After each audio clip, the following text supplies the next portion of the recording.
Eh, bueno, lo primero, muchas gracias. Para ahora que es, hay bastante gente en esta sala y encima que está Chema por ahí, etcétera, etcétera, ¿no? O sea, que guay, muchas gracias por venir. Os voy a contar esta charla que es un Bootstrap 101. Lo primero, como siempre, agradecer a la organización, a Plain Concepts, a Nueva Tetata, Microsoft, Intel, Intelequia por hacer este evento, ¿vale? Y por hacerlo posible y incluso por darme voz aquí, ¿vale? Soy Andoni Santamaría, soy developer en Plain Concepts y recientemente me han nombrado MVP de Microsoft. ¿Por qué esta charla? Vale, vamos a empezar así, bien rápido, ¿vale?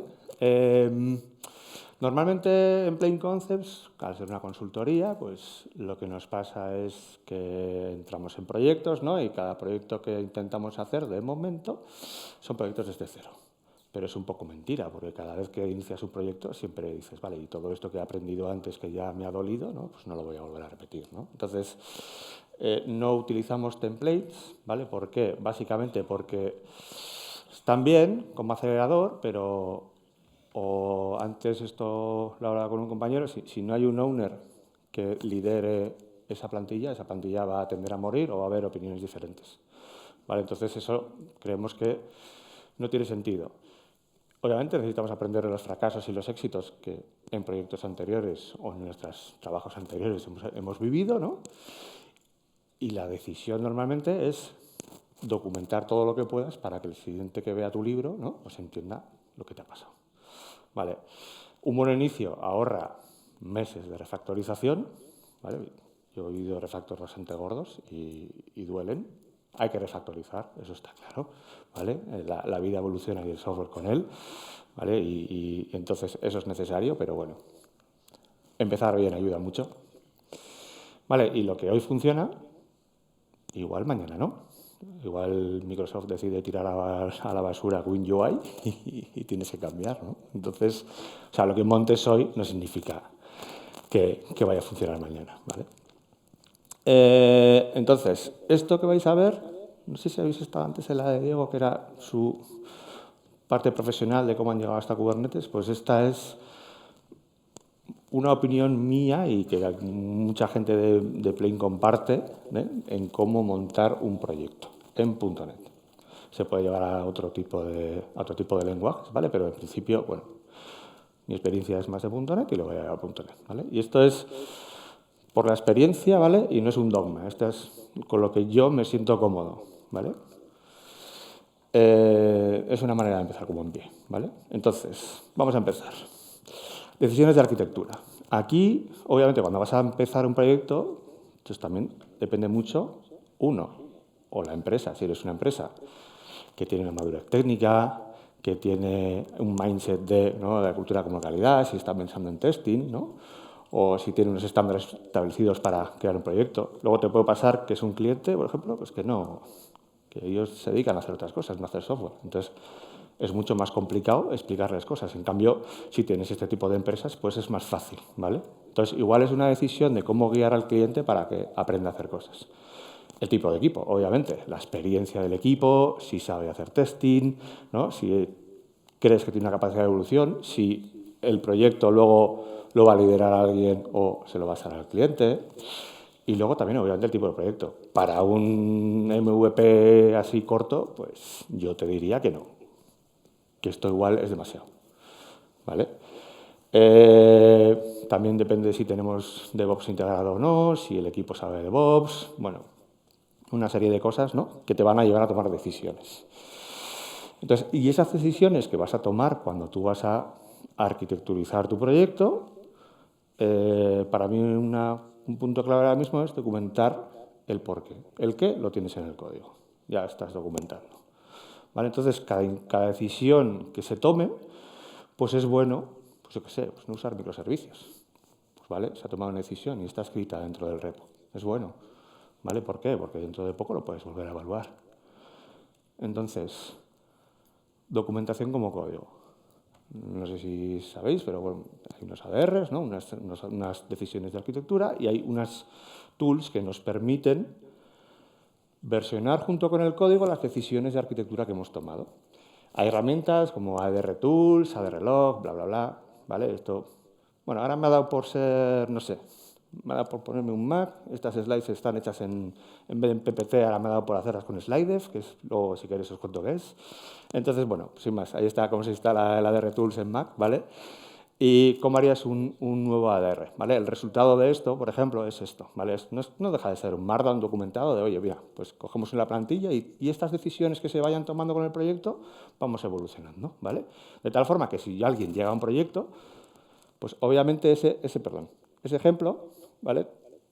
Dices, vale, pues aquí, por ejemplo, está en un enfoque híbrido, ¿vale? Van a hacer un par de pipes, para hacer CRUD van a usar el Entity Framework, para queries Dapper, ¿vale? Bueno, no vas a volver a tener que discutir, bueno, o volver a justificar decisiones que se han tomado en el proyecto. Esto es muy importante porque te lees todos los ADRs que ha ocurrido y entonces tienes un contexto del proyecto, ¿vale? Encima, que a mí tampoco me gusta documentar, no sé si a vosotros os gusta o no, pero a mí no, ¿vale? Estas slides las ha hecho Copilot, ¿vale? Así que, bueno, han quedado bastante chulas. Y el template también, que me parece un buen template. De hecho, los iconitos esos ahí del cohetillo, pues queda hasta chulo.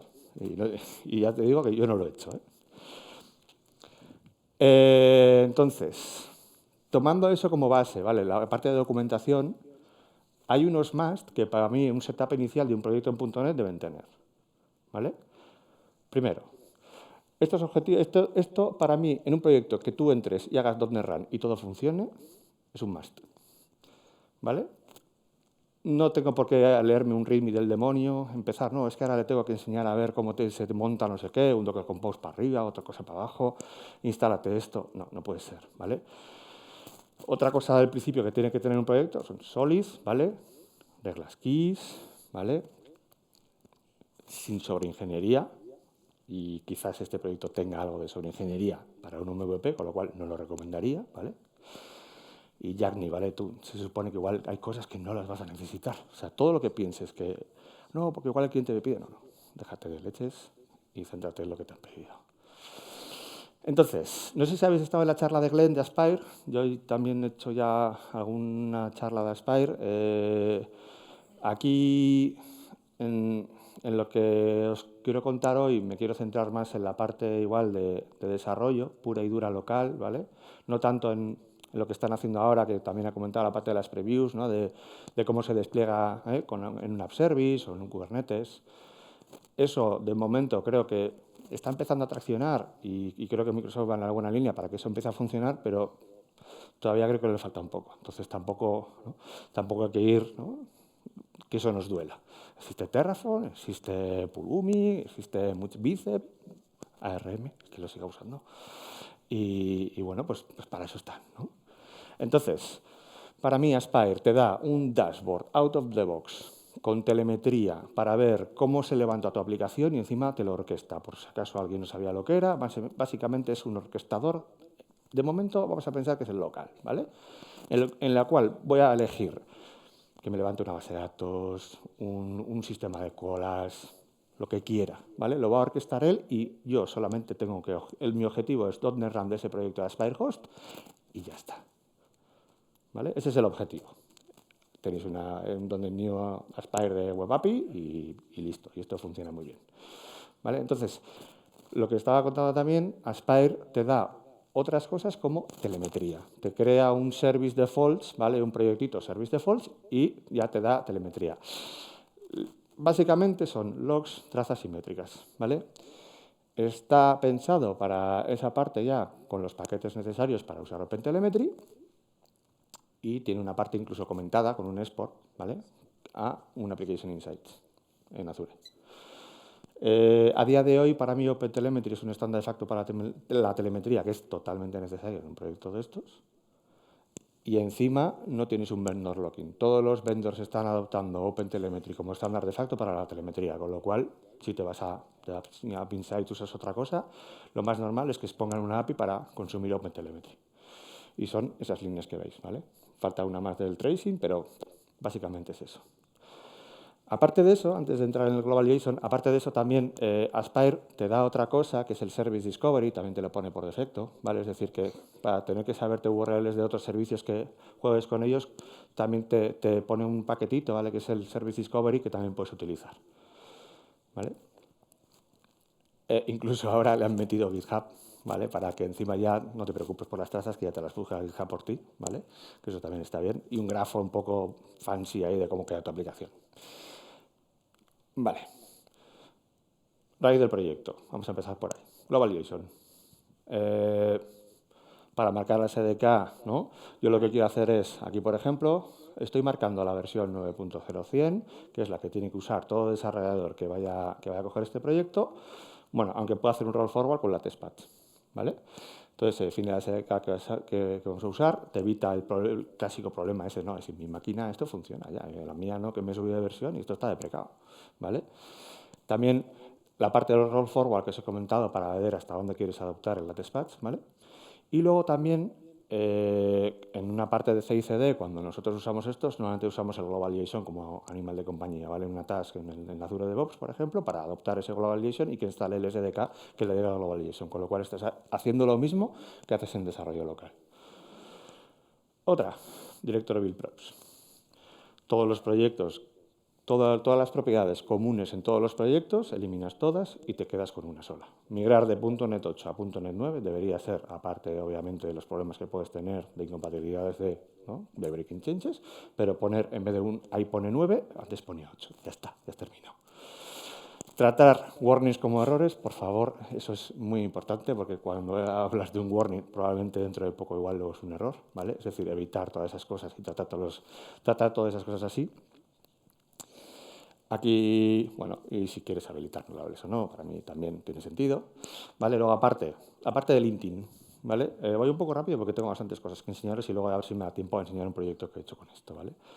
Editor config, LinkedIn, es decir, la empresa o el equipo o quien o tú mismo vas a decidir cómo quieres que se vean tus clases, cómo si quieres, hay por ejemplo, ¿no? Que si quieres intentar cuatro espacios, si quieres habilitar camel case, packal case, o sea, todo esto lo tenéis en un editor config, el que no lo use y por dónde empiezo a meter líneas aquí, bueno, pues tienes el de, te vas a GitHub, te vas a Roslyn, te pillas ahí que ellos también lo utilizan, y luego hay un chico que se llama Milan Jovanovic, que la verdad es que el tío está bastante activo en redes, cosa que yo no, pero el tío yo creo que está haciendo mucho push por este tipo de cosas y tiene también por ahí un editor config que está bastante bien, ¿vale?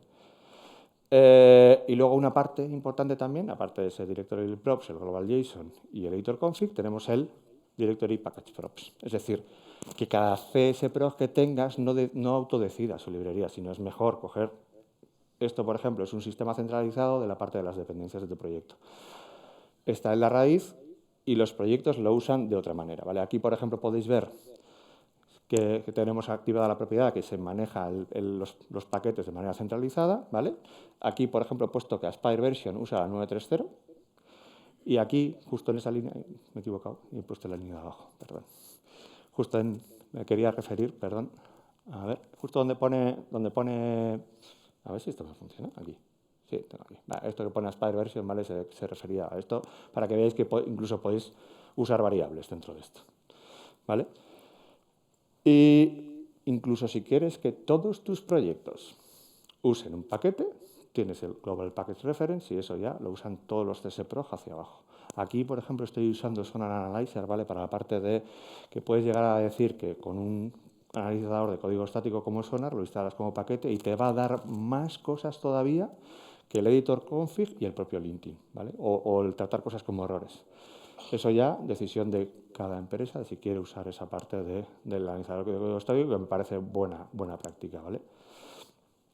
Aquí, como veis, cómo se utiliza dentro de un CSProj, ¿vale? Perdón. Aquí veis cómo incluso puedes hacer un version override, ¿vale? De ese Aspire Hosting que hemos dicho, ¿no? Quiero usar la versión 9.2 en este proyecto porque me interesa. Puedes hacer ese tipo de cosas, ¿vale? Incluso tener variables de condición, etcétera, etcétera. Husky. Bueno, básicamente Husky es para hacer un pre-commit y que obviamente tú, como buenamente, como cuando desarrollas, dices, sí, yo paso el linter antes de subir o paso los tests, ¿no? Hay mucha gente que sí, te dice que sí, luego casca todo en la rama de pipes y dices, ya, los tests los has pasado, ¿no? Entonces, bueno, pues todas esas cosas, esas reglas de validación que como humanos se nos olvidan, ¿vale? Porque estás corriendo y haces el push y bueno, entonces, bueno, pues para mantener un poco también ese linting, tienes la parte de Husky para configurar esas cosas, ¿no? Aquí tienes cómo se instala, en este caso con NPX, puedes usar .NET. Vale, hasta aquí un poco el must, ¿vale? Y a día de hoy, lo siguiente que vais a ver es cómo me gusta hacer los proyectos en .NET. Es súper opinionado y estos son mis principios de hoy, ¿vale? Así como Groucho Marx aquí, pues eso, de momento estos son mis principios. Arquitectura, totalmente opinionada, ¿vale? Para contextualizar un poco esto también, ¿no? Trabajo en una empresa, una consultora con desarrollo de software, donde la calidad del código no se discute, los tests tampoco, ¿vale? Los proyectos queremos que sean mantenibles, sobre todo que la arquitectura de los proyectos sea una arquitectura emergente, es decir, según vamos evolucionando el proyecto hacia donde el cliente nos está guiando, ¿vale? O nos está marcando los pasos. Usamos Aspire para simplificar el desarrollo y la observabilidad local, ¿vale? Esto también con pinzas. Usamos DDD para modelar el dominio de forma rica y testeable, ¿vale? Y usamos, aquí luego hay un capítulo aparte para DDD, ¿vale? Pero usamos un DDD, porque DDD no son reglas, ¿vale? O sea, son reglas que te pueden marcar, pero no es un dogma, ¿vale? Hay una frase de Martin Fowler que cuando empiezas un proyecto, lo primero que te dice es, vale, no empieces con microservicios. Este es el padre de los microservicios, para que no lo sepa, ¿vale? Y él mismo te está diciendo que no empieces por ahí. Entonces, ¿qué arquitectura estamos usando ahora? Monolitos modulares, ¿vale? Encima, creo que podemos ahora mismo, con las herramientas que tenemos, los típicos que hemos venido también de hexagonal, ¿no? Que tienes tu capa de aplicación, dominio. Antes usábamos CSPROC para cada cosa, pero por una razón muy sencilla, porque no querías que se hablaran entre ellos y nadie metiera la gamba, ¿no? y referenciara cosas que no debería referenciar. Pero a día de hoy, eso lo podemos llevar a una sola capa, ¿vale? Es decir, yo solamente uso namespaces para la parte de dominio, infraestructura, etcétera, etcétera, y cada módulo que crees que sea enriquecido debería tener su propio esquema en la base de datos. Es decir, si yo tengo, no sé, productos y productos considera que eso es, ¿no? Es una especie de bounded context, pues eso debería llevar un esquema, ¿vale? Para intentar aislarlo del resto. Eso debería llevarnos a una estructura de carpetas clara y predecible, ¿vale? Y aquí estás viendo unos tests de arquitectura, ¿vale? En la cual ahora mismo estos tests de arquitectura lo que me permiten es, en base a un namespace, que yo no pueda referenciar a otro namespace, ¿vale? Es muy fácil montar esos tests, son 3 patadas y ya directamente te olvidas de tanto CSPROG. A quien le guste los CSPROG, adelante, no es un problema, ¿vale? Entonces, hemos dicho la parte de este assembly, ¿no? En el cual te veis el domain to do, ¿vale? Con la capa de aplicación. Y bueno, para el que no sepa mucho de DDD o qué significa DDD, ¿vale? Obviamente solo son propiedades, el comportamiento en DDD está encapsulado. La lógica normalmente en alguien que use algo anémico está en los servicios, no en el propio modelo. Los setters son públicos, en cambio aquí no. Aquí no tienes validación, aquí es validación out of the box. Las entidades son mutables, en principio los conseguiríamos inmutabilidad cuando sea posible. No podemos tener la historia del dominio, en cambio, en un dominio enriquecido podemos tirar de eventos, ¿vale? Que están dentro de la propia entidad, ¿vale? Tienes un estado inconsistente y obviamente tienes aquí una garantía del estado válido, si no debería cascar, ¿vale? Y bueno, obviamente, una cosa es un poco más compleja de testear porque la lógica está repartida por todos los sitios, en cambio, y normalmente tiendes a moquear cosas para conseguir llegar a ese punto donde quieres testear, en cambio aquí es más fácil porque el propio dominio ya te está guiando, ¿vale? Para que veáis un ejemplo, ¿no? Este es un modelo anémico con un to-do, con sus get-sets, ¿vale? Se me coge el mismo ejemplo. Aquí veis los setters que son públicos, ¿vale? Y tengo que tener un servicio que es el que dice, oye, pues hay que completar, ¿no? Este to-do. Entonces esto lo marca como completado y ya está. Y este, por ejemplo, lanzaría un evento, ¿vale? Pero el encargado de lanzar el evento es el servicio, ya no es el dominio. ¿Y cómo es esto en verdad en DDD? Pues así, ¿vale? Es decir, yo Bueno, base entity que sepáis que va relacionada con la parte de eventos, ¿vale? Esa clase tiene por debajo una lista de eventos privada, ¿vale? Que yo puedo ir metiendo. Entonces, aquí ya tengo reglas de construcción, es decir, que si el título es nulo ya me va a cascar y el dominio no me puede dejar meter eso, reglas de validación de negocio, etcétera, etcétera. Y podemos incluso hacer un RAIS de cada uno de los eventos. Es decir, yo si luego quiero hacer otra cosa con esos eventos, lo que hacemos nosotros es, antes de guardar en base de datos, publicamos los eventos, se propagan, hacen lo que tienen que hacer, eventos de dominio, no de integración. Si un evento de integración sería otra cosa, que normalmente usamos otro tipo de patrón, un outbox pattern, para guardarme los eventos en la base de datos y luego lanzarlos. Si son de integración, si son de dominio, porque tienen que ocurrir en el mismo momento en mi aplicación local en ese contexto, que ocurran, ¿vale? Pero, y esto que acabo de contar, la determinación de esos eventos de integración la tendrían los propios eventos, ¿vale? Son los que marcarían el paso, no el dominio. Entonces, tenemos mayor integridad de datos, los modelos reflejan el lenguaje del negocio, ¿vale? Estamos hablando de un lenguaje ubicuo con el cliente, tenemos mejora de testabilidad, ¿vale? Hay una separación clara entre el modelo interno de datos y el modelo público, ¿vale? Es decir, si algo es interno, privado, etcétera, etcétera, tú no lo podrías utilizar, el desarrollador que venga de turno no podría utilizar eso, ¿vale? Entonces, ¿conocéis este libro? ¿Cuántos lo conocéis? Sí, sí, vale.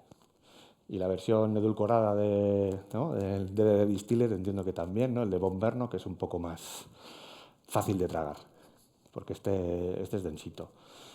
Esta charla la hemos probado en la empresa, incluso a ver un poco la opinión de la gente sobre esta parte y un poco la conclusión es que este libro es un libro muy académico, que está muy bien para entender muchas cosas de patrones y de cómo utilizar ciertas cosas, pero no significa, hay gente que esto lo toma como la Biblia, ¿vale? Es decir, toma, no, si es que dice que no, tú estás diciendo eso, ¿vale? Este libro lo único que te está diciendo es problemas que ha encontrado Eric Evans en su vida de desarrollador y cómo los utiliza, punto. O sea, él no dice que utiliza todos los patrones en todos los sitios, por ejemplo, ¿vale? Entonces, esto no es un dogma, ¿vale? No es necesario seguir todo al pie de la letra. Eric Evans dice que es un enfoque para resolver problemas complejos, no una receta rígida, ¿vale? Entonces, dentro de esta parte en esto se habla también de comandos y tal, entonces a mí me gusta usar Command Query Segregation, ¿vale? Es decir, los comandos y consultas van a ir por separado, van a tener dos pipelines independientes, ¿vale? En el cual los comandos van a ir por un sitio y las queries van a ir por otro. Un comando muta el sistema, ¿vale? En cambio, una query no. Ese comando que mute el sistema, normalmente usamos Entity Framework para incluir todo, hidratar toda la entidad y propagar todos los eventos. Una query no, una query puedes usar Dapper, no debería modificar el sistema. Puede atacar directamente a la base de datos y ya está. Aquí hay gente que incluso le gusta decir, no, es que el esquema que me has dicho de módulos no puedo actuar y llamar a otros módulos. Bueno, it depends, ¿vale? Las consultas obtienen datos sin mutar, ¿vale? Y luego para simplificar, incluso más todavía, normalmente usamos File Scoped Class. Es decir, yo en una vertical usamos vertical slice y tenemos para una feature como, por ejemplo, un to-do, ¿vale? Un to-do command, ¿vale? Tengo ahí un record, que es el to-do command. El i-command, en este caso, lo único que hacemos es un wrapper por encima usamos mediator, ¿vale? Luego hablamos de mediator un rato. Usamos ese to-do command, ¿no? Y tenemos un patrón result. Es decir, todo tiene que devolver siempre un resultado porque es un result pattern, es un buen patrón para estas cosas, para que cuando yo sepa qué ha pasado, tenga en una clase introducido los errores, o se ha ido bien, etcétera, etcétera, ¿vale? Ese command handler, normalmente si utilizas endpoints, lo tenemos directamente configurado con, me da igual, minimal APIs, por ejemplo, el propio endpoint que va a llamar aquí. Es decir, en una misma clase tengo el endpoint, el comando y el handler. Y no tendría que preguntarse por nada más. una única clase para manejarlo todo. Obviamente me diréis, no, el principio de responsabilidad simple, no sé qué, que esto es, joder, te va a quedar ahí un churro. Bueno, vale, pero ya llegamos a 70 líneas, se puede leer. Y encima cuando ya sabes dónde estás leyendo. Y encima si está separado en clases, el principio de responsabilidad se está manteniendo. ¿Vale? Luego, si queréis, bueno, no sé si... Vamos a ver si puedo enseñaros algo por aquí. Dame un segundito. Porque veáis un ejemplo. A ver... Pues esto de ser fancy. Es ahí donde pone exit. Ah, sí, vale. No estaba viendo. Vale, me voy a llevar para que veáis un poco esto. Vale, ¿cómo sería un ejemplo? ¿No? ¿Ves bien? Sí, vale. Entonces vamos a hacer así.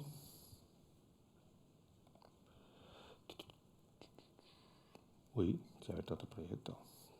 Pues sí, empezamos bien. Perdón, lo abro desde aquí y ya está.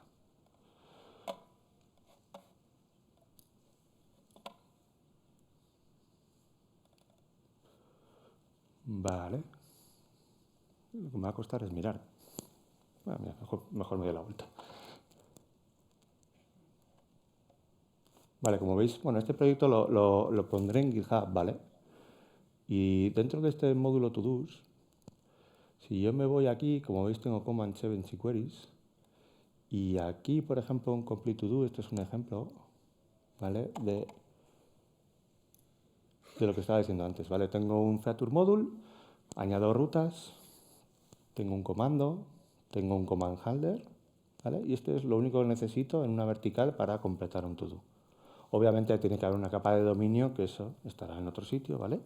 Pero la parte del manejador, la parte de los comandos está integrada aquí, incluso la parte de instrumentación, etcétera, etcétera. ¿Vale? Esto es lo que os quería decir con una vertical entera, ¿vale? Y como veis aquí tenemos también la parte de las queries, porque veáis una query, ¿no? Este de to do, que hace un poco lo mismo. También la parte ¿no? de documentar la API, etcétera, etcétera. Vale. Vamos aquí y vamos a volver al full screen. Vale. Entonces, aparte de estos módulos que serían como una especie de bounded context que teníamos en el proyecto, luego hay unas decisiones de empresa, ¿no? Que entiendo que la parte de autorización, la infraestructura como código en una carpeta de infra con Bicep, Terraform, Pulumi, whatever. O sea, todo lo que podáis usar como código, usarlo. ¿Vale?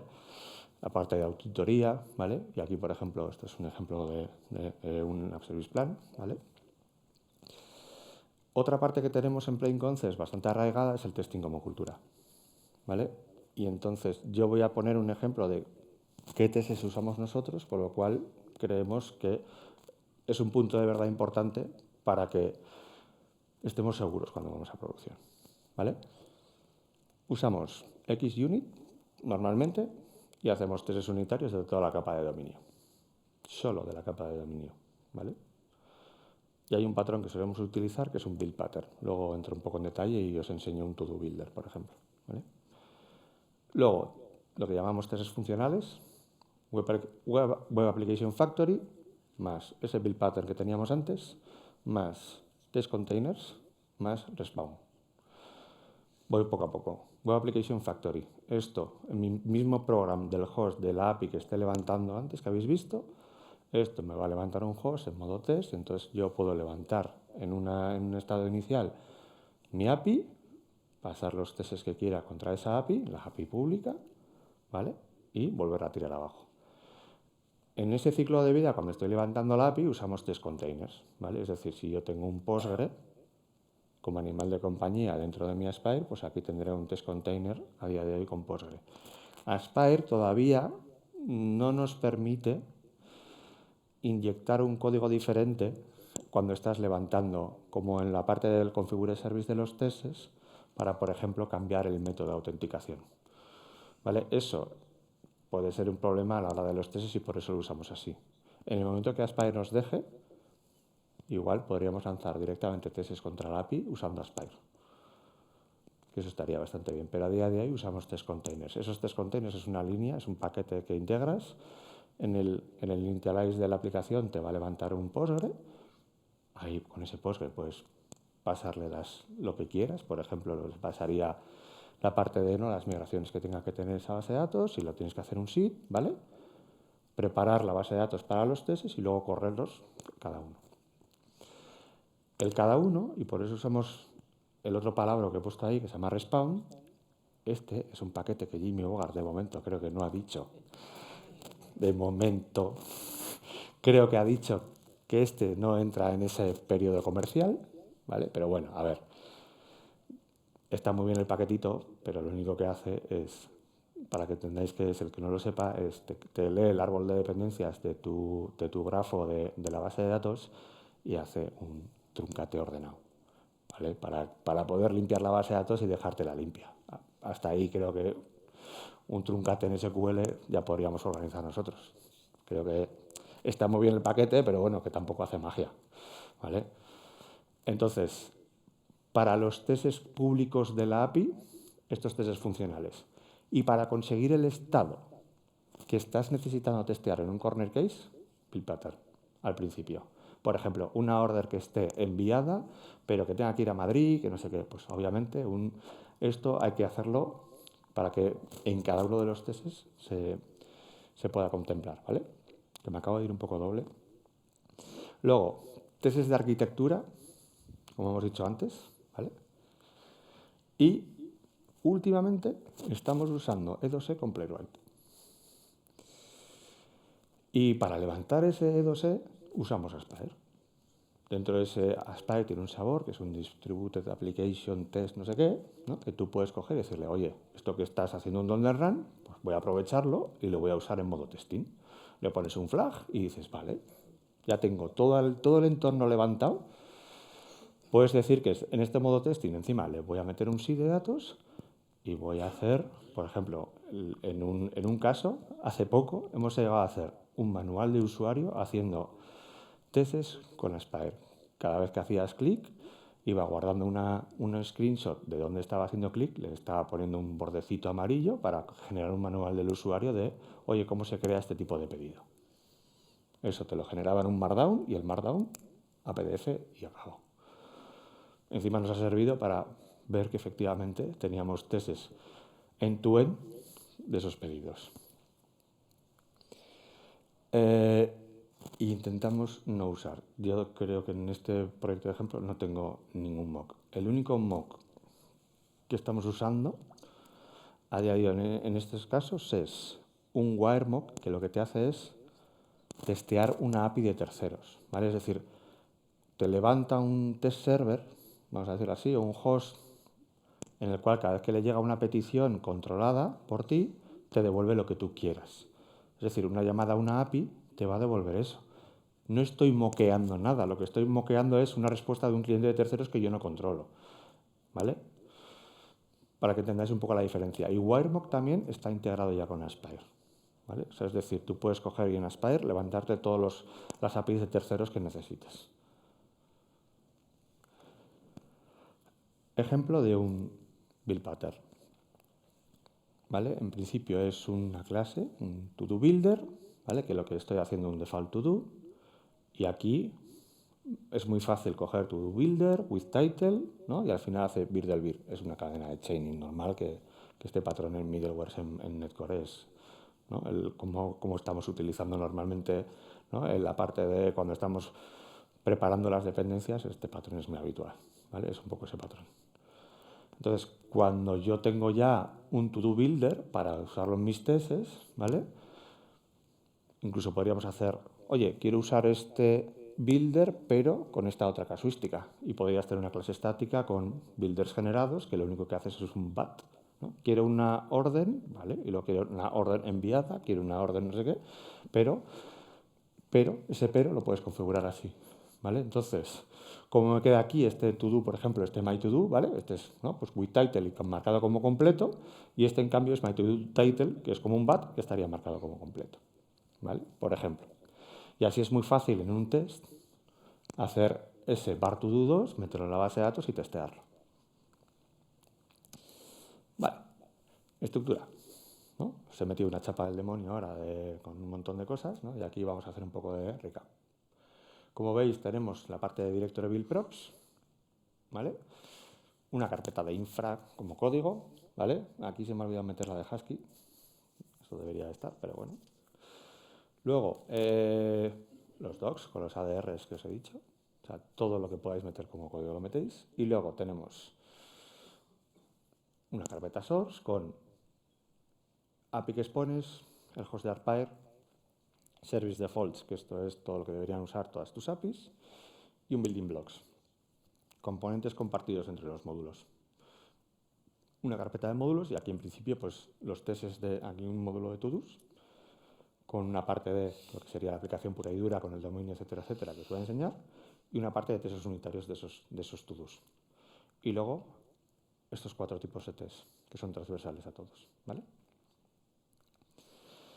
Entonces, como os he dicho, diagrama de módulos. Un host, por ejemplo, aquí me he inventado estos 3 módulos. Importante, cada módulo su esquema, la base de datos. ¿Vale? Si es parte de la configuración, cada vez que hagáis un módulo podríais poner que la parte de configuración ya, eso es un name of del esquema. ¿Vale? Eso también lo hemos llegado a hacer. Por ejemplo, me dices, oye, pues ya, pero es que yo luego me quiero ir a microservicios. Vale, teóricamente ese módulo debería ser un cortar, pegar en otro sitio y eso debería funcionar si no tienes dependencias. ¿Vale? Y esa es un poco la idea. Si eres capaz de hacer eso, la extracción de microservicios, luego ya los puntos de llamada tienen que tener una API pública para llamar entre los módulos y una manera de comunicarse, por ejemplo, es usar un service broker, ¿vale? En este caso, con el icono un RabbitMQ, ¿vale? Pero, por ejemplo, podrían seguir compartiendo la base de datos y tú podrías escalar un módulo independientemente. Eso lo podrías llegar a hacer. Vale. Librerías externas. Antes he hablado un poco ¿no? del señor Jimmy Bogart también. ¿Cuánta gente usa Mediator en la sala? A ver, vale. Vale. Vale, se ha divertido el hombre ¿no? Pasándose a comercial. No sé, todavía no tengo una opinión, o no sé si vosotros lo habréis leído, dando la respuesta oficial de, ¿no? Pues eso, pues lo típico. El hombre yo creo que estará hasta las narices de mantener ese código, porque todo el mundo se queja de Mediator. ¿No? La gente pone las ISOs, no sé qué, y el hombre yo creo que ya dice no puedo más. Otra pregunta. ¿Cuántos conocéis Eventing Framework? ¿Uno? No veo. Pocos. Vale, Eventing Framework se suponía que iba a salir en .NET 9 y se suponía que iba a salir en .NET 10. En 11 no lo sé. El que quiera leerse esa issue, ¿vale? de ese código de Netcore, aquí hay gente que ha posteado y ha escrito cosas como Jimmy Bogart, ¿vale? O Jeremy Midler, que este es el de Wolverine, que la gente estará diciendo, pues ahora me pasa Wolverine, ¿no? Porque más o menos hace lo mismo, ¿no? Que Jimmy Bogart, ¿vale? Y hay otro chico que se llama David Fowler también, que está metido un poco en el ajo, que está llevando, es el que está haciendo también el que muchos del código de Aspire es suyo, ¿vale? Y en esta issue hablan un poco de cómo Microsoft está intentando generar un Eventing Framework, ¿vale? Tipo lo que tiene montado Jimmy Bogart con comandos, etcétera, etcétera, para Netcore. Entonces, muchas opiniones, porque claro, no es una amalgama como Jimmy Bogart, que tiene que cubrir lo que él quiera, porque es una librería open source y ya está. En cambio, si esto se lo quieren llevar a .NET Core, ¿vale? No es solo una API, hay también, ¿no? La parte de MAUI, hay muchas casuísticas que deberían cubrir, ¿vale? Entonces, yo creo que les está costando un poco decidir un poco hasta cómo lo van a hacer, ¿vale? Eso es normal, ¿vale? Claro, el problema real de esto, básicamente, no creo que llevamos Fluent Validation ya es comercial, Mediator va a serlo, Mass Transit va a ser comercial y obviamente otros pueden seguir el mismo camino, ¿no? Entonces, aquí, el riesgo de tener dependencias externas, pues sí, pues si cambia el licenciamiento y decides pagarlo, pues lo pagas, ¿no? Hay gente que también que abandona el proyecto. Esto es lógico, ¿vale? Son decisiones que se tienen que tomar de usarlas y las consecuencias que tiene de usarlas. Sobre todo entender para qué te sirven. A mí Mediator creo que no es un patrón muy complejo de reemplazar. De hecho, Una de las cosas que dice Jimmy Bogart cuando empezó a hacerlo comercial, dice, haceros un fork y dejarme en paz. Coger la parte mid y dejarme en paz. Es que es verdad, te puedes quedar en esa versión.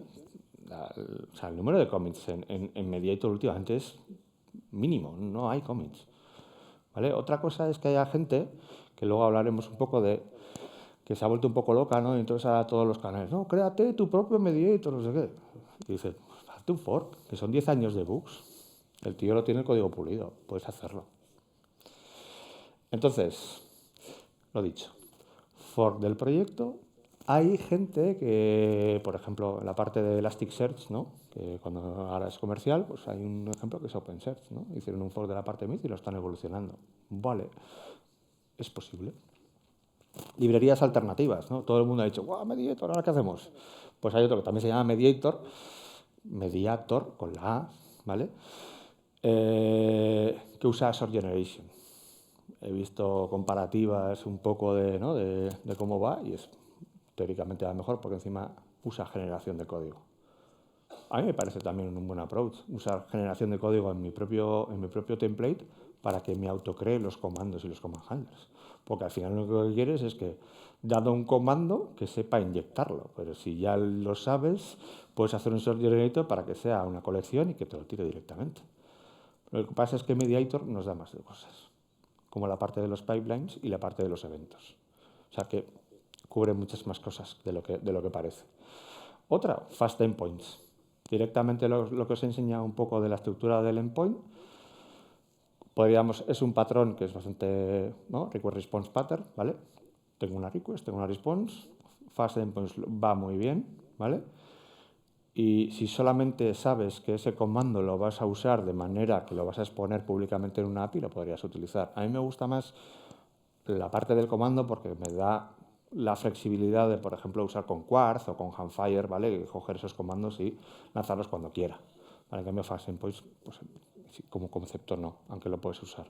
Hay uno que me gustó el otro día, que estaba leyendo un poco, se llama Litebus, ¿vale? Que está más orientado a este CQRS o a este CQS, ¿vale? Es el mismo concepto, es ese concepto que acabamos de enseñar, pero es una librería que ya lo tienes ahí, ¿vale? Y obviamente, pues si no, pues eso, lo que ahora mismo está a todos los lados, cómo hacer tu propio mediator, ¿vale? Y generarte unos pipelines con unos decoradores, ¿vale? Entonces, básicamente es un control total. Esta decisión, obviamente, si se toma, el equipo tiene que ser conocedor de lo que está haciendo, ¿vale? No es una decisión trivial, ¿vale? Y si no, pues tocará pagar. Vale, entonces, conclusiones, y si queréis luego ya os enseño un poco la parte del template, ¿vale? Y si tenéis alguna duda me decís, ¿vale? Entonces, sobre todo, everything as code, ¿vale? O sea, cualquier cosa que podáis documentar, sobre todo decisiones técnicas, van a ayudar mucho. Ahora os enseño unas cuantas que he montado yo, bueno, que ha montado la vida por mí los ADRs, ¿vale? En base a esta charla. Modular Monolith más Aspire, para mí creo que ahora mismo es el futuro de Micro en ese sentido, ¿vale? Obviamente, infraestructura y documentación aumentan un montón la calidad y el contexto de los proyectos. Un modelo de dominio enriquecido, ya os digo, no hace falta que sea el mejor modelo de dominio, de seguir todo bounded context, que si tengo aggregate roots, hacerlo vuestro, con lo que estéis contentos. También depende mucho de la experiencia del equipo, de quién va a leerlo, ¿vale? CQS para separar comandos y queries, esto ayuda mucho porque luego implementar esto es un dolor, ¿vale? Irte a este tipo de arquitectura es muy doloroso. Este es un punto al principio es un punto sencillo de hacerlo y luego, yo qué sé, es que depende de cómo vaya el negocio, si, yo qué sé, pues, por ejemplo, nos ha pasado que las queries luego, ¿no? Lo que es el propio comando, cada vez que se inserta en una base de datos, luego se va a una base de datos de solo lectura, las queries tienen una cadena de conexión diferente, puedes escalarlo, puedes usar otro sistema completamente independiente, ¿vale? Incluso, yo qué sé, montar agregados, o sea, te permite hacer muchas cosas. ¿Que lo quieres hacer al principio? Básicamente usa comandos y queries y ya está, ¿vale? Testing integrados en la cultura del equipo, esto importantísimo, ¿vale? Y luego saber qué testear. Para mí es importante la parte pública y la parte privada me da un poco más igual. Es decir, lo que tienes que testear es todo lo que sea público y luego, obviamente, poder llegar rápido a un corner case, que con el builder lo puedes hacer, ¿vale? Y luego, pues estas cosas, ¿no? Como Mediator, que a todos nos ha parecido súper chulo, hasta que, bueno, pues ahora es comercial y sigue siendo chulo, porque en la cabeza tienes cómo quieres programar. Otra cosa es que ahora has decidido usar otra cosa. Pues en vez de mediator será ese mediator con A o yo qué sé, o el que queráis usar, pero el concepto es el mismo, ¿vale?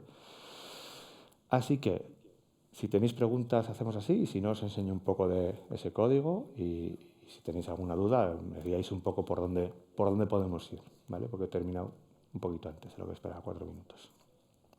¿Dudas? Sí, pregunta. Sí. ¿Han probado este tipo de arquitectura que planteas con gRPC? Sí, es lo mismo. Al final, bueno, con gRPC, al final es un sistema de comunicación de tu API. Al final, a mí me da igual que expongas un API REST o que expongas un gRPC. El comando es el mismo. Cuando llegas a la parte de gRPC vas a ejecutar el comando y ya está. Obviamente, igual tienes que hacer otra serie de, ya no es un feature module con un endpoint, pero el comando es el mismo. Claro, lo digo porque lo he intentado y las particularidades de que cuando el protobuf que te genera el código, entonces tienes que hacer un comando, ¿sabes? Y tratar de como integrarlo con el Es que son código. canales de comunicación diferentes. O sea, tienes que el gRPC va por fuera y luego ya por dentro es un comando. Pero eso es lo que estás exponiendo. Claro. Otra cosa es que haya librerías del protobuf que te generen un protobuf automáticamente en base a tus DTOs de salida. Pero igual que ahora mismo. O sea, yo tengo una Swagger API que lo que hace es consumir eso y los DTOs y me los está mostrando. ¿Alguna más? ¿No? ¿O estáis dormidos, que son las 5? ¿Eh?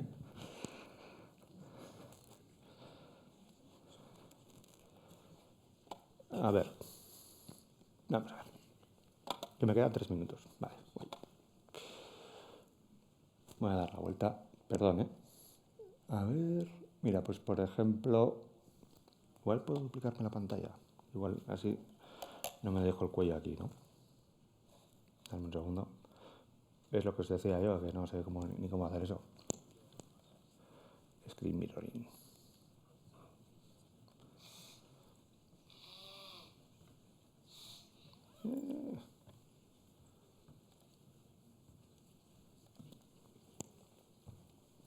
Se supone que lo estaba aplicando, pero bueno, no me hace mucho caso esto. Así que vamos a ver.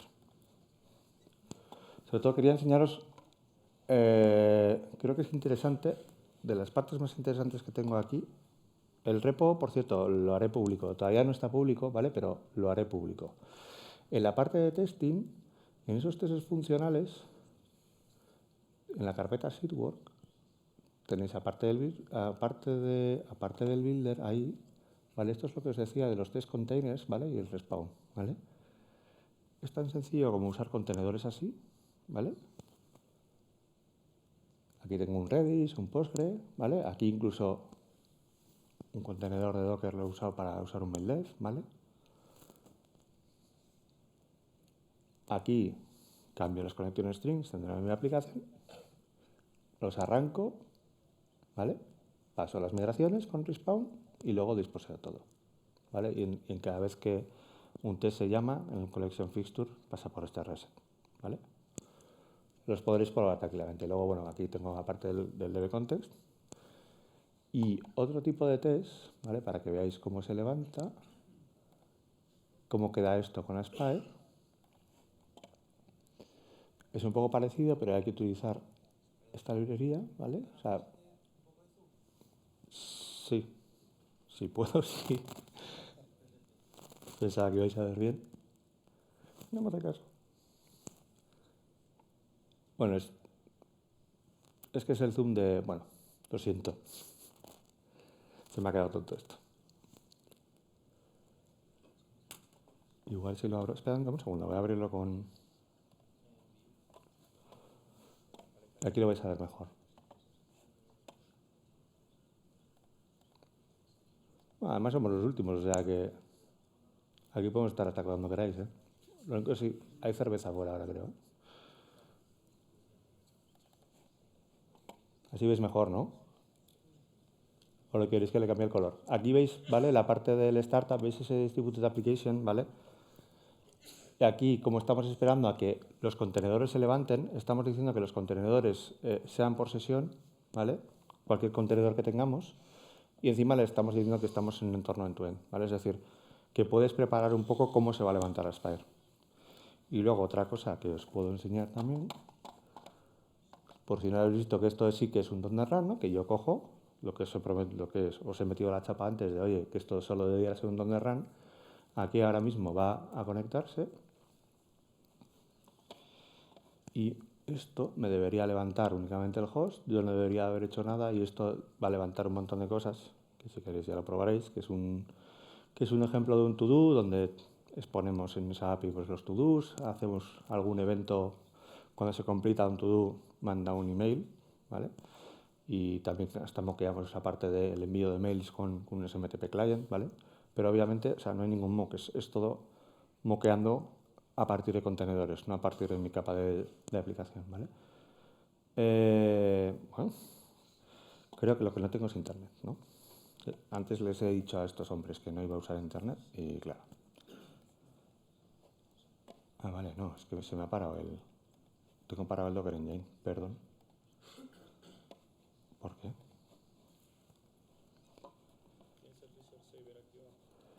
Puede ser. Sí, pero no lo llevaba a la 4. Sí, no tengo el Mac, por eso. No. Pues. A ver. Se está levantando Docker, ¿eh? A ver, ahora. Sí, ahora sí. Vale, lo voy a volver a tirar.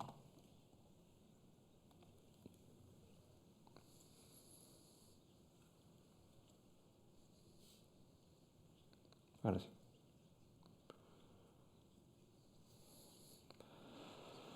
Vale, porque veáis un poco el sabor que tiene esto. Un segundo. Que os lo llevo aquí.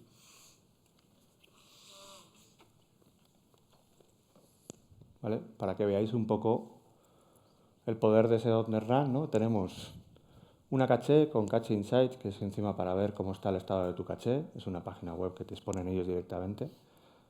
Un mail, un contenedor mail, sec para la parte de logs. Una base de datos SQL en ese caso es un Postgres, ¿vale? Y encima un SQL PG Web, ¿vale? Directamente integrado. Es decir, que yo aquí me podría incluso ver la base de datos. Me da aquí, me inserta la cadena de conexión, me voy a connect. Y aquí tengo, pues eso, la parte de los to-dos, ¿no? Con unas tablas y con los to-dos. Aquí están mis 3 hijas. Y obviamente también, si yo me voy aquí, esto es una aplicación en Google, ¿vale? Con esos 3 to-dos. ¿Vale? Todo con un .NET Run.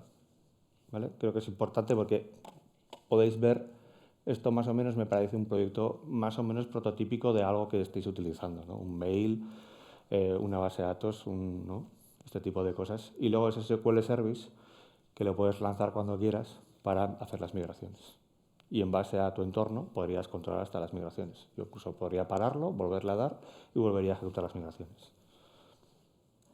Y esto, soy pesado con la Spire, pero es que me está gustando bastante. Básicamente es este programa de aquí. Es bastante sencillito, ¿vale? No tiene mucho, ¿vale? Han empezado a meter más cosas, como la parte de Flexible Server, etcétera, etcétera, de Azure, que en local te funciona igual, pero cuando lleguemos a la época buena de despliegue con esto, ya estoy marcando qué tipo de infraestructura voy a montar. Pero el local no deja de ser un contenedor, ¿vale? Y que ya me he pasado, perdón. Venga, que si no, no callo. Gracias.